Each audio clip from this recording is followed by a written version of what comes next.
Hello বন্ধুরা, আজ আমি আপনাদের একদম সহজ পদ্ধতিতে মটন কারি রান্না করে দেখাবো। যারা মটন পছন্দ করেন না তারাও কিন্তু খেতে চাইবেন। তাহলে চলুন দেরি না করে দেখে নেওয়া যাক। প্রথমে আমি মটন ধুয়ে তাতে লবণ হলুদ মাখিয়ে দিলাম।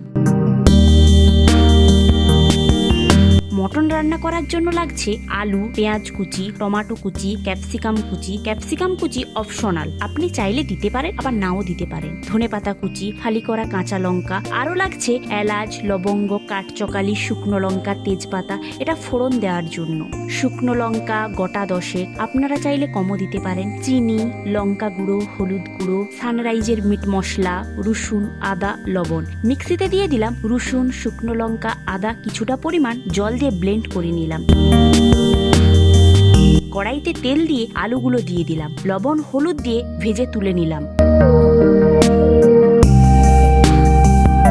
ওই একই তেলে ক্যাপসিকাম ভেজে তুলে নিলাম। কড়াইতে তেল দিয়ে দিলাম দুটো শুকনো লঙ্কা, থেতো করা এলাচ, তেজপাতা, লবঙ্গ, কাঠচকালি। একটা সুন্দর গন্ধ বের হলে একে একে দিয়ে দিলাম মটন, পেঁয়াজ কুচি, ফালি করা কাঁচা লঙ্কা, টমেটো কুচি, হলুদ গুঁড়ো, লঙ্কা গুঁড়ো, চিনি, মিক্সিতে করে রাখা মশলা, পরিমাণ মতো লবণ, সর্ষে তেল দিয়ে ভালো করে নেড়ে নিলাম। চাপা দিয়ে কষিয়ে দিয়ে দিলাম সানরাইজের মিট মশলা। তারপর মাংস থেকে তেল ছেড়ে এলে দিয়ে দিলাম ধনেপাতা কুচি, ক্যাপসিকাম। তারপর নেড়ে কিছুটা পরিমাণ জল দিয়ে প্রেসার কুকারে দিয়ে দিলাম।